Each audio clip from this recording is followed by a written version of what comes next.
Good morning, everyone. Welcome to Church Now Conversations. We are so pleased that you are here. Take a moment, if you would, and put your name in the chat. Let us know where you're coming from as we work together. Today, John Messer is with us. John is a brilliant person at the areas of systems in churches, mental models, and all kinds of things that are so important for us to understand to do church and to help people grow faithfully in their life with God.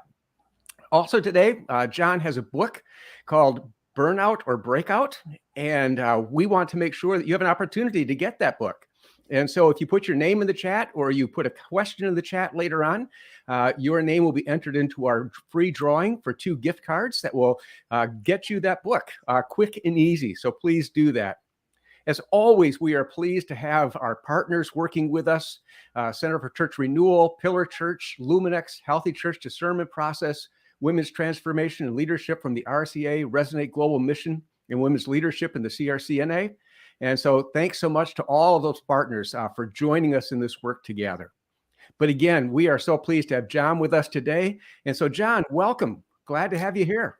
Thanks, Larry. I really appreciate it. It's great to be here. Good. Well, I have said before, I got to spend time with John doing 4 weeks of looking at this. So we're just going to get a little taste of it today as we think about all the systems. But John, let's just start here. What's systems thinking and what's unique about it?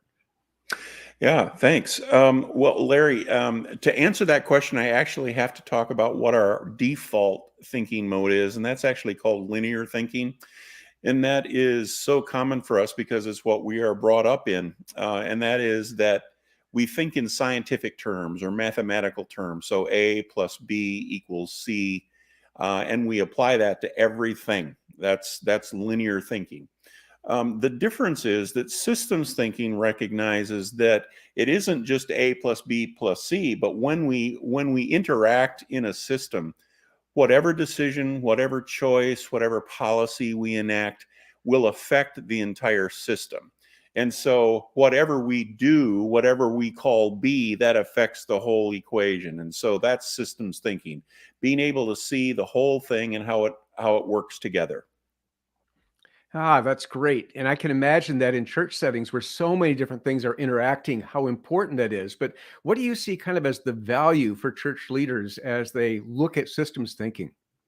Yeah, the biggest value for church leaders, I think, is that I'll start with the most important one in my mind, and that is we can avoid the blame game. Too often, when we think in linear terms, we're trying to find the fault. We're trying to find who's to blame for this not working. And of course, in systems thinking, we're not focused on the individual parts. We're focused on the system itself. So we don't have to play the blame game. We can recognize that it's the system that is the problem, not any individual. That's the biggest advantage for me. But the other thing is, if you have intractable, difficult problems that you've been trying to work on and you just can't seem to make any headway, usually that's because it's a systems issue. And so applying systems thinking will help you to get to the underlying problems. Other things are, it will help you understand the complexity of your system, because churches are very complex, which is a matter of how many components of the system, and it's not people, but it's the components of the system, all the parts and how that interacts.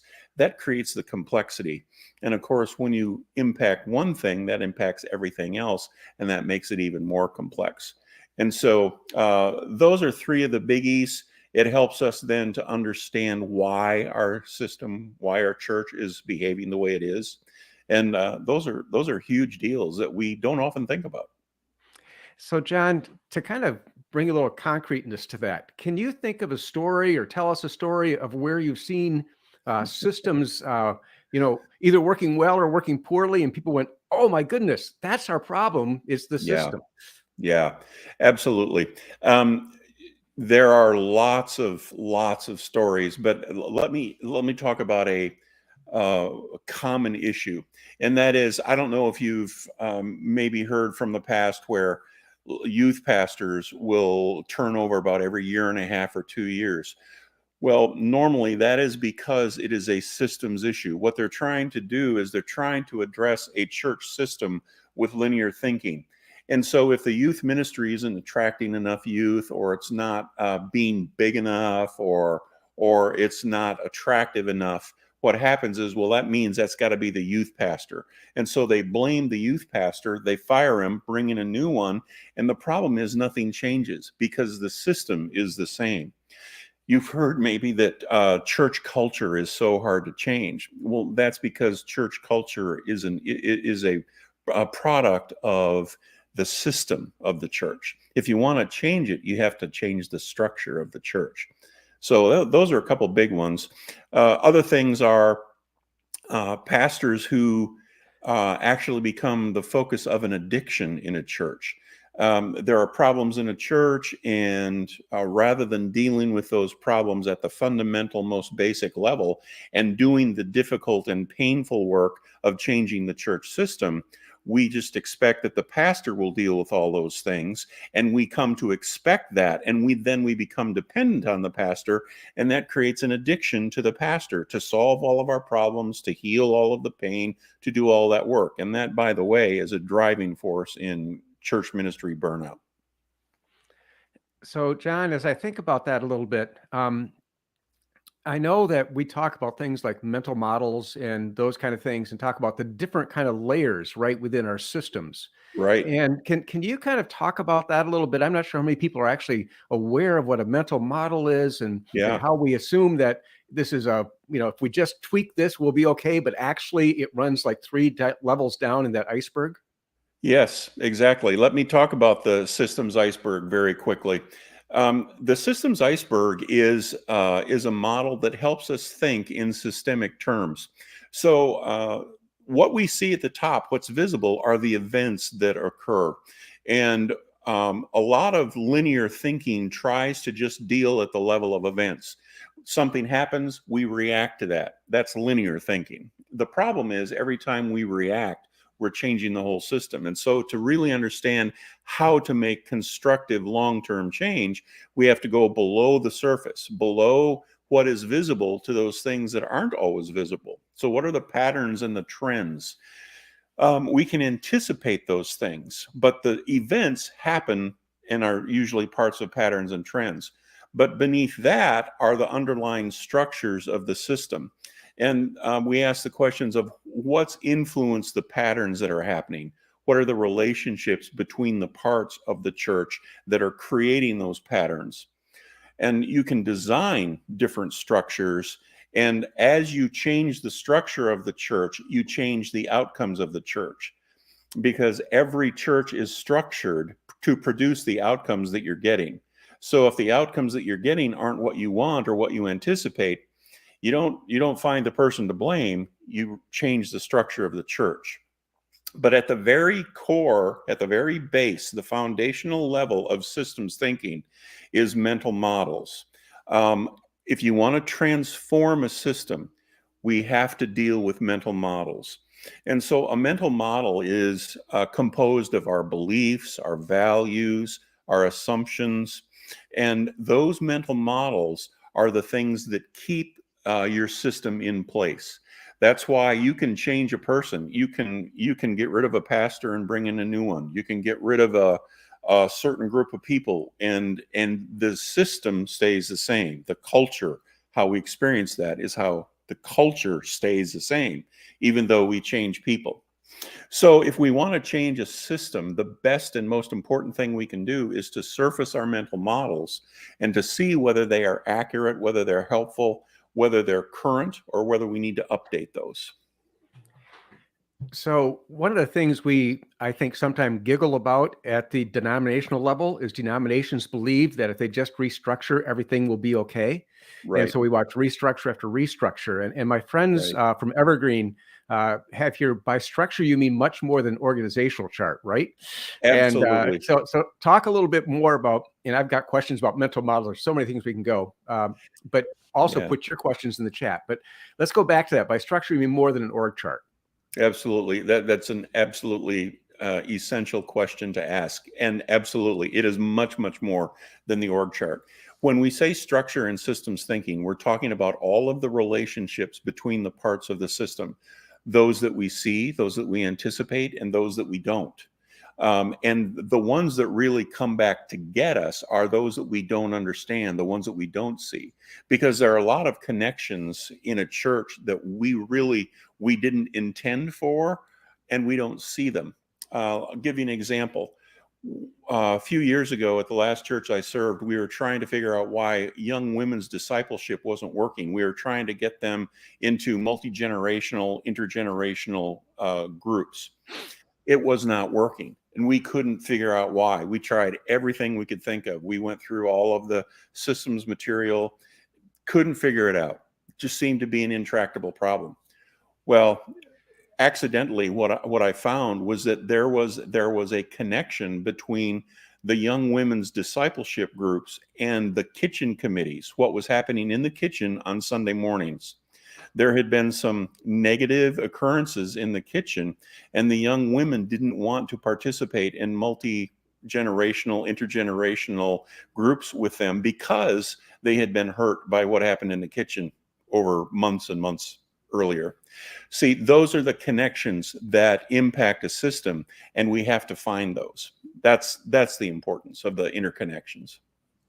So, John, as you say that, what pops into my mind, of course, and maybe this is my linear world, but how do we become the detectives with the magnifying glass that's able to find those places in the structure that we particularly need to look at in our congregation to help things move forward?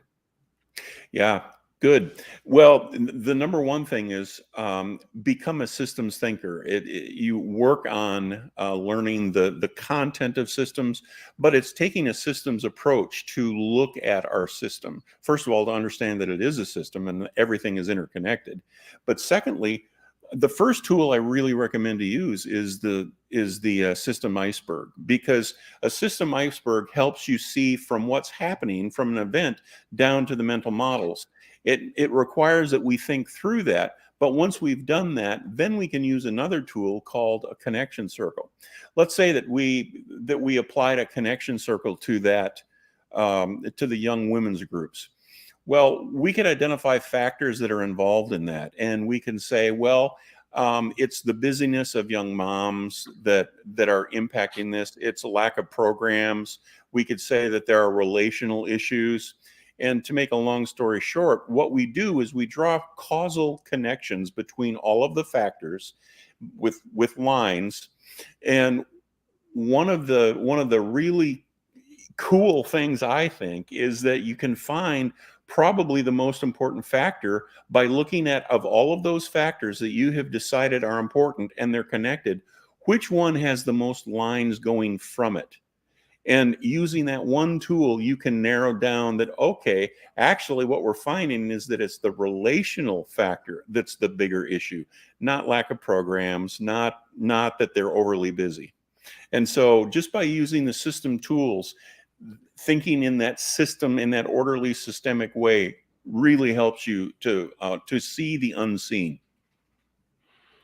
So, John, I'm going to just reference your book here. Does your book help a pastor begin to imagine that, right? So they're saying, this sounds really interesting, John, but wow, in 30 minutes, we're going to be gone. And how do I follow up with this? Yeah, well, let me give you some suggestions for resources, because there are some very good resources available out there, and these are things that I've used.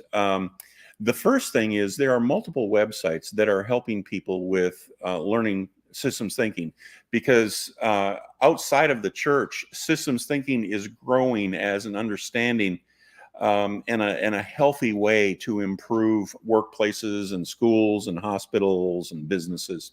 So I strongly recommend the watercenterst.org, which has free training modules that will take bite-sized bits of this and will help you learn those tools that I was just talking about. The biggest thing that Water Center does is they give you 14 habits of a systems thinker. You can download those 14 habits, and they have questions that will help you ask the questions of those systems thinking habits that will help you get into systems thinking mode in your own mind. Then you can use the systemsthinker.org, which has all kinds of free articles. And the best thing there in my mind is the Daniel Kim resources, who was one of the foundational founders of that, of Systems Thinker. He has put out free materials that are available on that website: Introduction to Systems Thinking, Introduction to System Archetypes, Introduction to System Tools and how to use those. And one download I strongly recommend for everybody is to download from Systems Thinker, Daily Systems Thinking Practice by Linda Booth Sweeney. That will give you a one-pager of what can I do to become a systems thinker. Those are really good. And then any of the books on the right side. So, John, with that, we're working on becoming system thinkers. When you begin a process, let's go back to your process with the young women. Yeah. Who needs to be at that table to actually do that work? And is it ever helpful to have like an outside voice, somebody who's able to look at the system from the outside and say, oh, aha, I see something because I'm not living in this place? Right. Yeah, absolutely.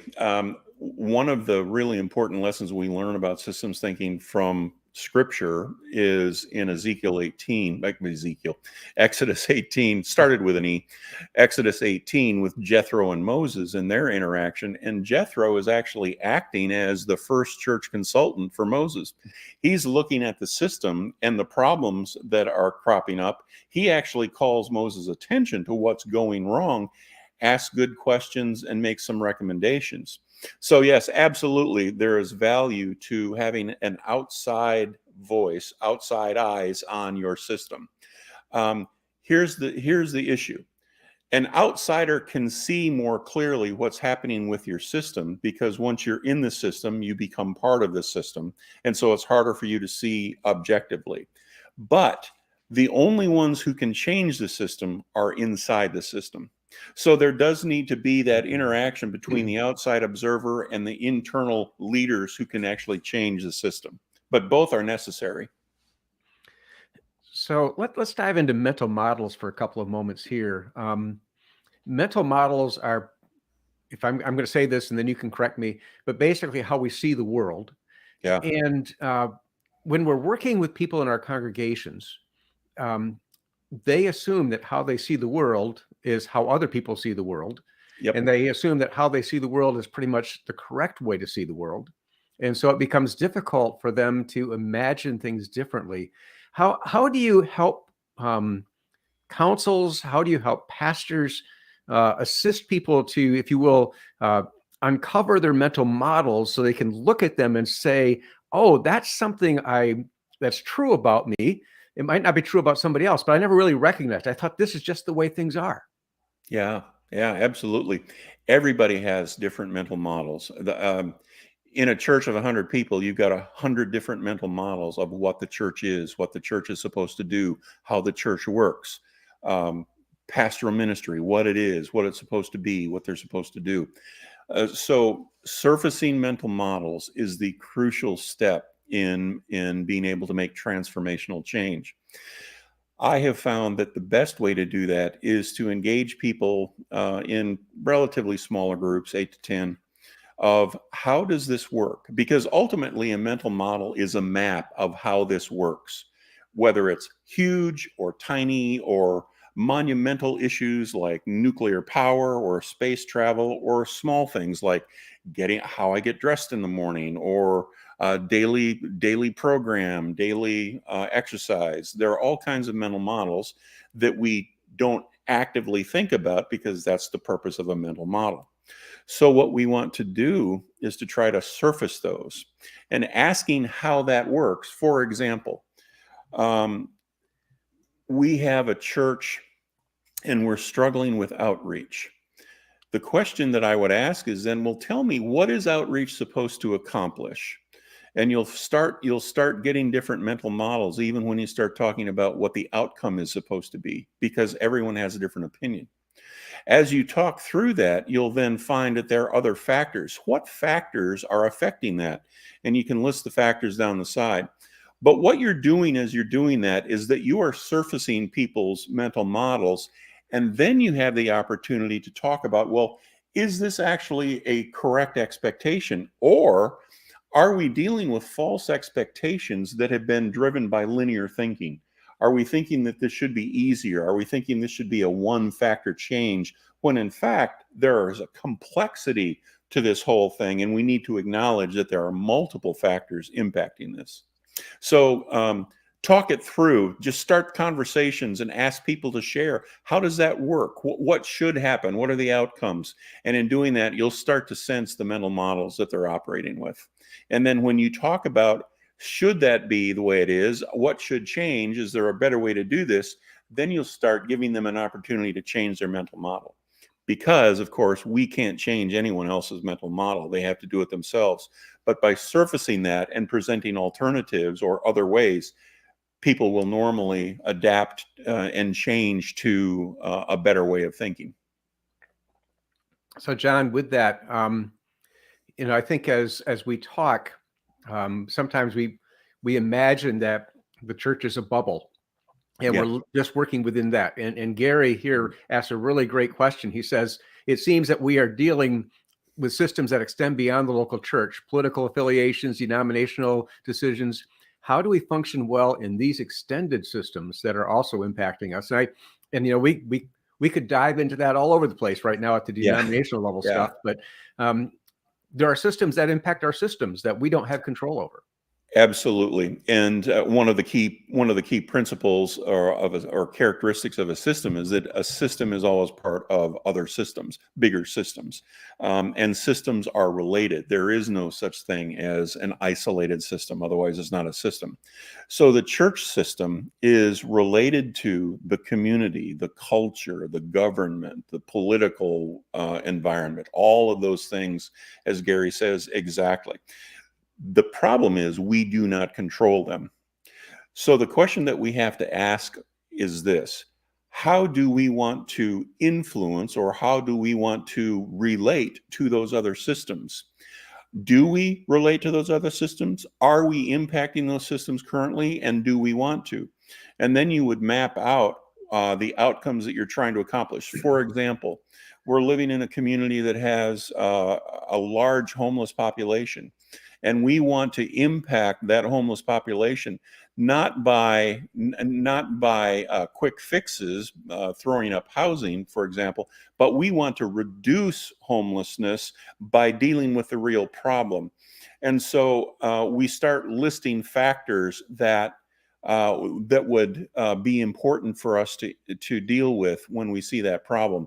We determine what our outcome will be. We want to reduce homelessness. And then we start thinking about, okay, how can we influence that system as part of the church? And depending on what we say, then we structure ourselves to be able to accomplish that. So we aren't driven by another system, but we're recognizing that our system and that system are related, and we want to be a positive influence, and we're going to structure ourselves to be able to do that. So, John, what do we do when an outside system, maybe somebody else is bringing it in, right, because of their mental models or whatever? Absolutely. How do we deal with outside systems that really do put a lot of pressure on our system and basically expect us to respond? Yeah. Getting into reactionary mode is one of the biggest temptations in the church. And I think we kind of live in an era of reactionary. There's one of the key points of systems thinking is that if you are in reaction mode, you're dealing on the level of events. You're simply reacting. You have to stop, slow down, take the time to go down deeper on that iceberg and find out, okay, well, what are the patterns we're dealing with here? What's the structure? Is there a structure that's being affected in our church with that pressure? And are there mental models? And for example, there are all kinds of mental models in the church that would be impacting that, such as good Christians are all Republicans, or good Christians are all Democrats, or good Christians are all egalitarian, or good Christians are all, whatever you call it, Green Party. Those mental models have to be addressed. They have to be surfaced, because that kind of control, when you're in a reactionary mode, number one, that's linear thinking, and you're not anticipating the feedback, what changes are going to happen. But number two, we want to surface those as any other mental model and say, is that a valid interaction for our church? And you'll find that no, it isn't. We're not here to determine political parties. We're not here to do this or that. So let me kind of follow that up, because one thing about this is that it takes time to figure these things out, right? Yes. And so do you have kind of a rule of thumb that you say to a congregation, hey, when this is happening, you ought to take the time to go after this, versus when that's happening, we'll be okay if we kind of stay at that top level and just try to get a few things done? Because my guess is that you can maybe do 2 or 3 deep dives a year at most. And so how do you determine when to do the deep dive? Yeah. I think the biggest times to do a deep dive are when you recognize that you're dealing with an intractable problem that is impacting the church. You can't, regardless of your desire to build a community of younger people, you just can't get that average age of the church to go down below 55 or 60 or whatever. Those intractable problems are time to think through, why is this happening? What's going on here? What's really happening? We want to do it. We're trying to do it. We're putting a lot of money into it, but it's not happening. So you need to go down the iceberg to see what's really happening there. And a lot of times it's the structure and the mental models that are preventing them. The other big time to do this is in a transition. Church leadership is a transition of church leadership is a huge opportunity to stop and think about, are we simply doing things in order to make ourselves comfortable? Are we continuing to try to just bring people in to just keep doing what we're doing? Or are we actually structured in such a way that we're going to accomplish all of those goals that we talk about? One of the things that I like to teach as many churches as possible is this: you can have the greatest vision in the world, the most powerful, impactful vision there is. But if your church isn't structured to accomplish it, the vision is just words on a page. You have to structure your church in order to accomplish the outcomes of that vision. And too often we don't do that. So, John, here's, I think we're going to go back a little bit, but linear versus systems thinking. I know that you have some points about that, what the difference between linear and systems thinking is. So could you just walk us through that a little bit? Yes. Here we go. So linear thinking is looking at, if you think in the big picture, linear thinking is looking at the individual component pieces of something, because that comes from the scientific mindset that says if you want to understand a whole, you have to understand the smallest, tiniest parts, which is why we're getting down from atoms to quarks to whatever the new thing is. We try to break things down as far as we can go. And linear thinkers are primarily concerned with content. They try to fix things, concerned with finding what the problem is, who caused this to fail, why is that not working. It's also about trying to control chaos to create order, which in a church is almost a really interesting question, whether that's even possible. And tend to care only about the content of the communication, not the form or the method. And linear thinking believes that organizations are predictable and orderly. And systems thinking, on the other hand, is really more concerned with the whole, concerned with processes, not just an event, but the process. What's the process here?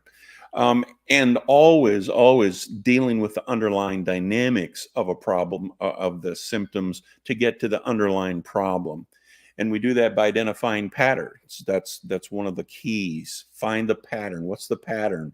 And we look for patterns in chaos, because there are patterns in chaos. And that's how we end up getting out of such chaos, for example, of a problem, is that we find the pattern. What's really happening here, and why is that happening?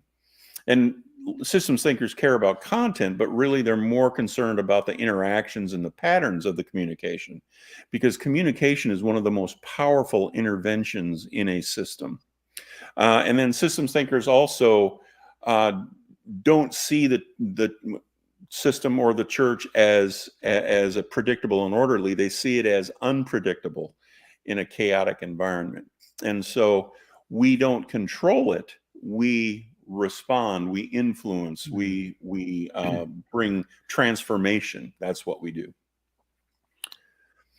And that's like a huge challenge, right, for us to move out of control to the other piece, absolutely. right? Absolutely. Most of us are in the control phase. Absolutely. You have to be willing to consider that emergence is actually how God does things. It's not, we can't control our way into this. We have to constantly watch and respond as God brings things to emerge.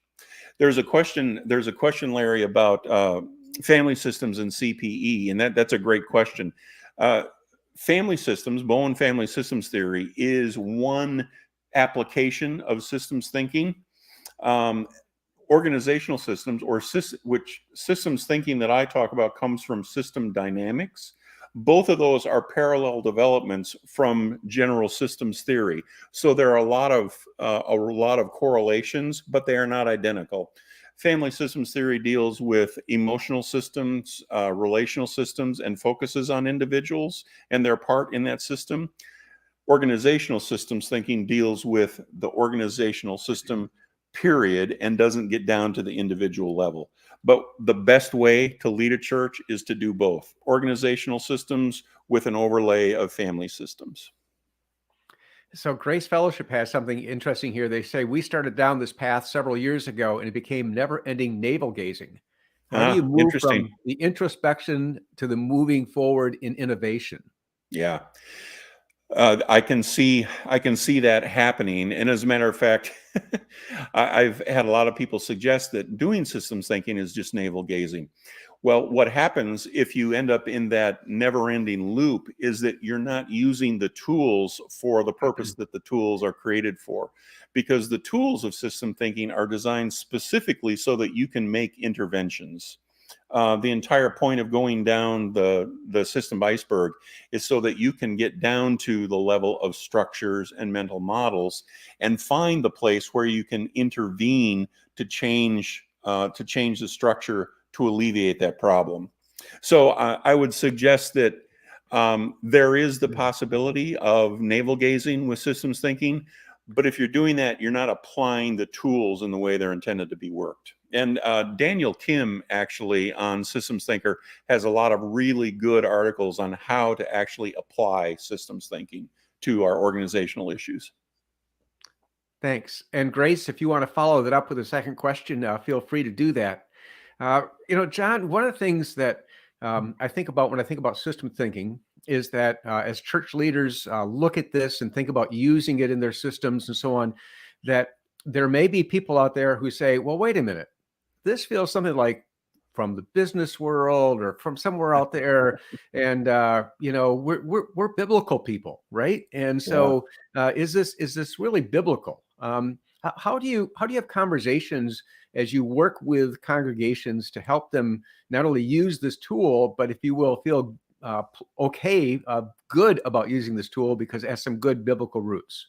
Yeah, thanks. Yeah, that's a big issue. And when I wrote my book, one of the biggest issues I wanted to address is systems thinking biblical? And I had to study that myself because I wasn't sure. And what I found was, yes, actually, systems thinking is very biblical. Because when we look at the scriptures, what we see is that God created all kinds of the most important systems there are. Genesis tells us that he created the heavens and the earth. Those are systems. He also created human systems. Marriage is a human system. Family is a human system. And the church is a human system. And I've got a slide there that shows that the key points, key characteristics of a system are represented in Scripture about the church. It has elements, it has interconnections, it has dynamics, it has complexity in that way, and it has a purpose. All of those are necessary for a system, and the Scriptures tell us that the church has all of those things. We also can go to 1 Corinthians where, the church is compared to a body, many parts and yet one body, where Christ is the head, and it has a purpose, and it only works when every part does its job. That's a system. One of the famous systems thinkers, Peter Senge, who wrote The Fifth Discipline, which is also a great resource, did a private paper on the evidence of systems thinking in Scripture, and he came up with a lot more of them than I did. But even Peter Senge has said, yes, systems thinking is definitely evident in Scripture. It's not trying to teach it; it's just there. It's assumed. And of course, that makes perfect sense for us when we realize that in the ancient Near East, most people were not post-Enlightenment people. They weren't scientific thinkers. They didn't think in linear terms. They saw the big picture. They thought of how everything was interrelated. And that only changed for us, as I said, at the Enlightenment. That's when we kind of moved away from systems thinking as our dominant thinking pattern to linear thinking. And so in a sense, we're kind of going back to the thinking that was more dominant in ancient Near East when the scriptures were written. So, John, I wonder if we can go back to our iceberg. Yeah. And just think through together. I'll throw a problem at you, and see if you can move from whack-a-mole kind of world to actually getting to where we answer some questions. So. Sure. I'll give you a problem that we had when I was pastor at Evergreen, and then I think it's innocuous enough that nobody's going to feel, oh my goodness, how could he say this on live chat? But we had a problem, and that was that our 9 a.m. service had 2/3 of the people.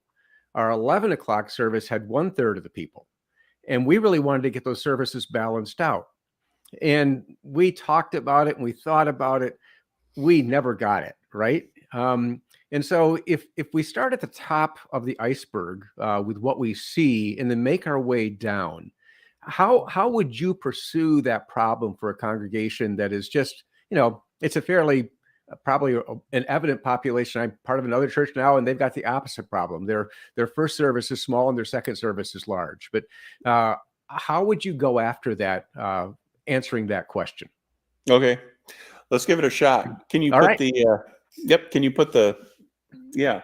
So the event is, what event do you want to call that, Larry? Do you want to call that divided attendance, or do you let's want to call it call divided attendance. That's great. Okay, divided attendance.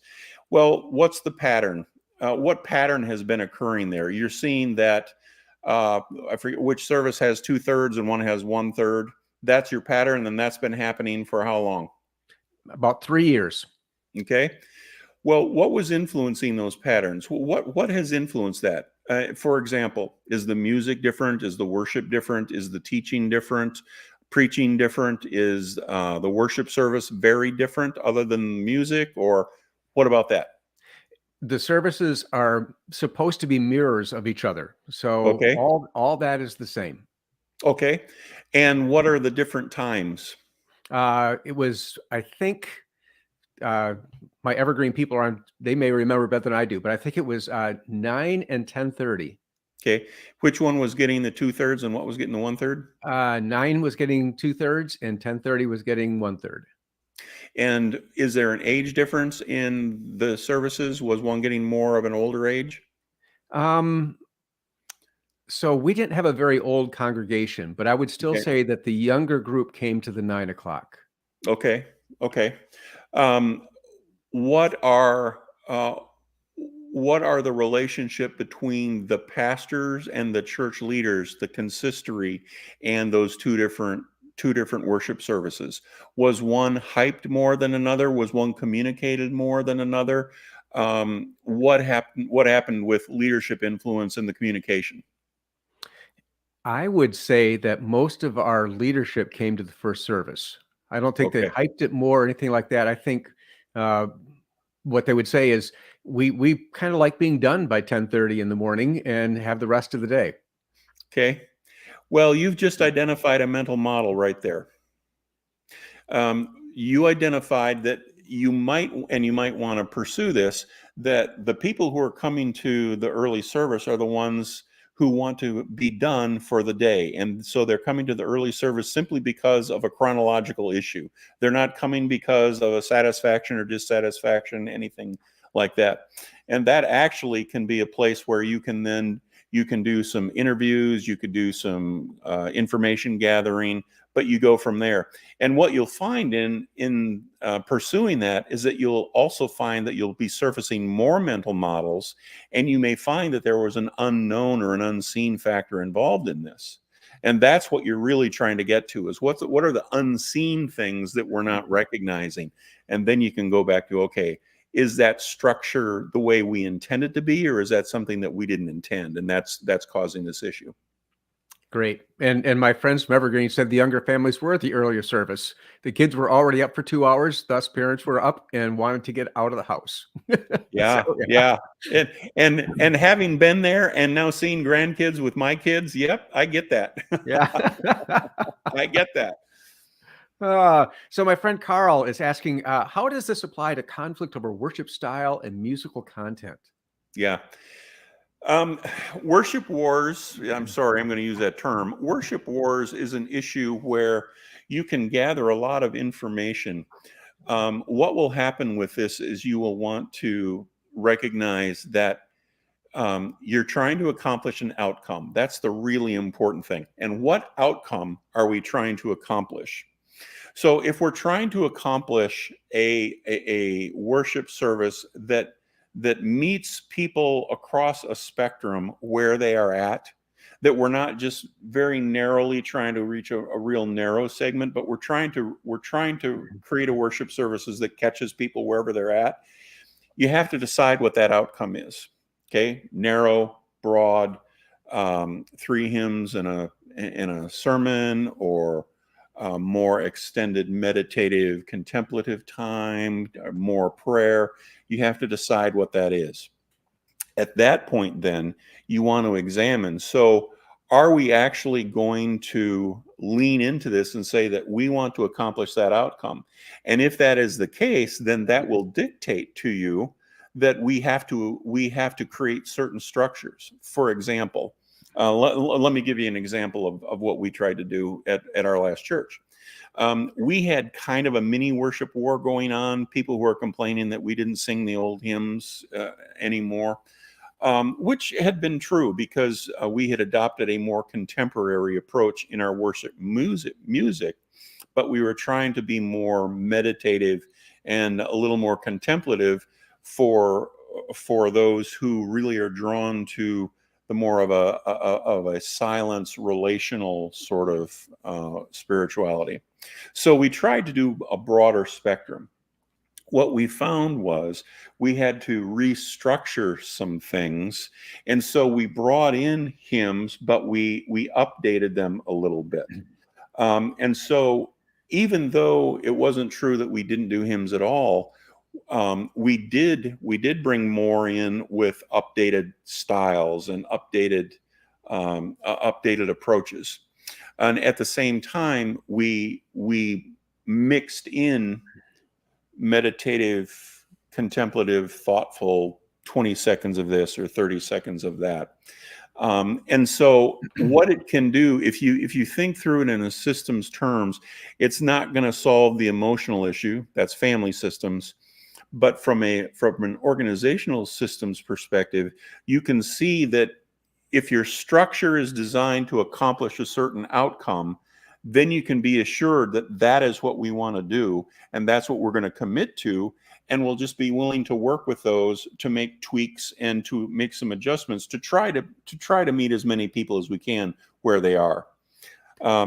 Unfortunately, even this tool isn't going to do away with worship wars, but it can help us understand them better and have some better ideas of why we're going to actually do it this way to accomplish that outcome.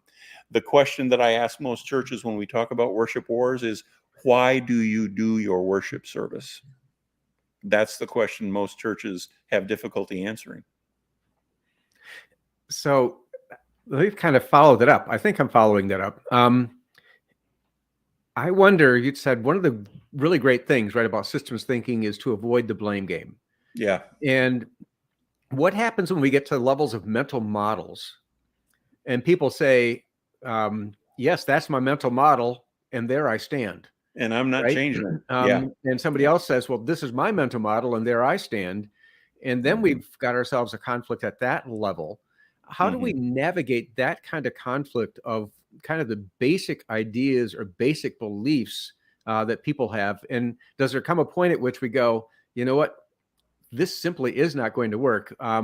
We have to hug each other and go our separate ways, or how do we pull that off, John? Yeah, that one's kind of a both and, in my opinion. I think that there are times where you're going to bump up against things that are mental models, and they're not going to change those mental models, regardless of better ways or more creative ways to think. And that's just human nature. There are times, I think, where we have been unwilling to even consider how to maybe bring them closer, because the point, of course, isn't that everybody has to have the exact same mental model. That's never going to happen. We just want to try to bring them a little bit closer and to let go of some of the more unhelpful things that exist in our mental models. So there is a time where we have to say, we can deal with this. We can have people who have different mental models. Here's one of the other huge advantages of systems thinking, is that because the church system is not dependent on any one person or two persons, we can structure a system that allows for that kind of diversity within it. It's just a matter of what you're ultimately trying to accomplish at the end. Are you trying to accomplish X, and having those two people disagree is going to undermine accomplishing X? Then it's a church leadership issue, and we have to say, well, these are the outcomes we're heading for, and these are the things, these are the structures, these are the patterns that we want to produce, and we want you to be part of that. We'd love to see you be involved in that, but if you can't, we understand that. But we love you, and there are other things in this church that you can do. That's kind of the approach that I've taken anyway. So, John, I think you've kind of answered this a little bit, but talk a little bit more about how we can structure for that kind of level of flexibility, right? Yeah. How do we create something that says, if you will, this is good. I love somebody who said, this is not a red church, this is not a blue church, this is a purple church, and the purple means that Christ is king. But how do we structure, isn't that good? That is good. Yeah. I really like that one. How do we structure so people say, hey, there's flexibility in our world, in our life together? Yep. From a systems perspective, the biggest things that you do to allow for, and I'm going to call it creativity, innovation, responsiveness, agility, you want to recognize that your policies, your communication, and the leadership connections with all of the parts of that system are going to drive that. And so one of the biggest things is it sounds overly simplistic when I say this, but you're going to want to push down responsibility for the ministry. Here's one of the biggest arguments against having a pastor that is doing too much in the church. The pastor needs to be equipping and pushing down responsibility and accountability for the ministry. We need to constantly be involved in analyzing the feedback that we're getting.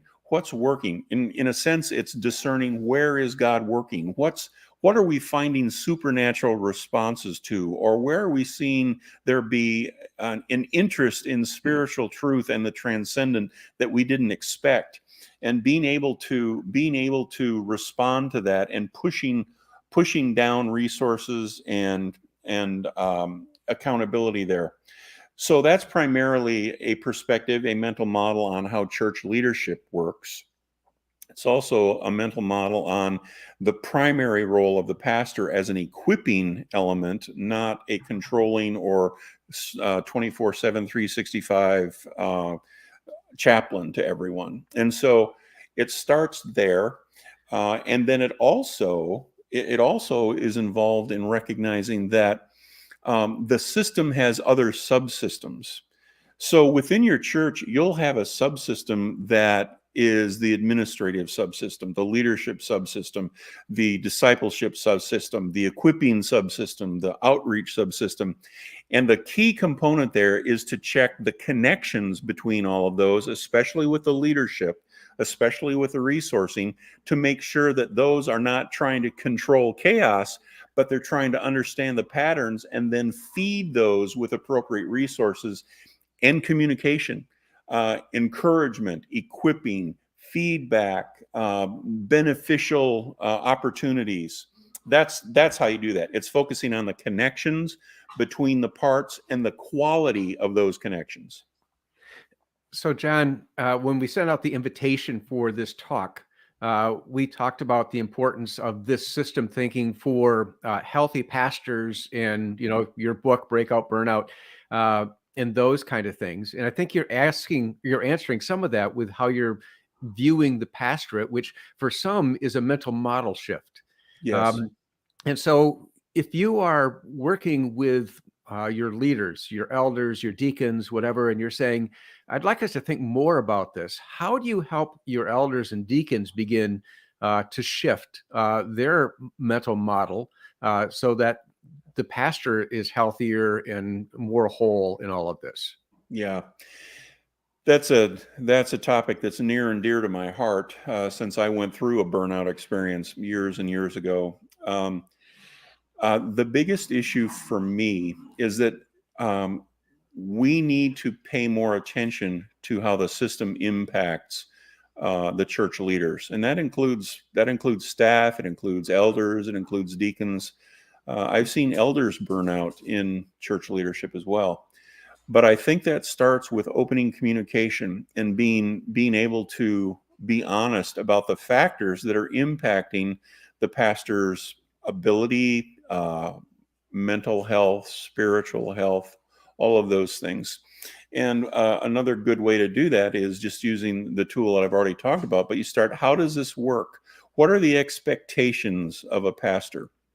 And I'll tell you that what I've found is that a lot of burnout starts with false expectations of the pastor, primarily through a role ambiguity. The pastor may have an expectation of what he or she is supposed to do. The elders may have an understanding of that, but it doesn't get passed to the congregation. And so there's role ambiguity. Even though the pastor is supposed to do this much, the congregation expects this much. And that's simply because communication hasn't happened from the church leaders to the congregation. And then that needs to be reinforced with more communication. Because role ambiguity leads to role conflict. And if you're conflicted over whether the pastor is doing everything the pastor is supposed to do, that means you need to go back and re-examine that. And so that leads to a whiteboard discussion of what is happening. People are complaining that the pastor wasn't at the hospital to pray for my great-great-grandfather Saturday at midnight, even though his own pastor was available and didn't go. You start there and talk through, okay, what are the factors there? What structure has created that? And in many cases, the structure that has occurred is that we have become overly dependent based on false expectations of the pastor, which is based on our false mental models of the pastor, of what pastorate is. It's not for equipping, it's for serving me, to give me what I want.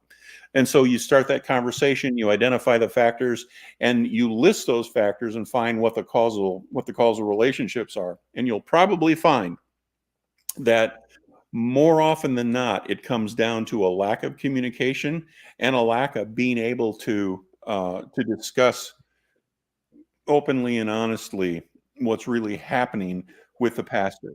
And so there are a lot of interventions you can do, but the biggest one is implement some process where the pastor is able to speak freely and openly with people in a trusted environment about what's really going on with the pastor and the pastor's family.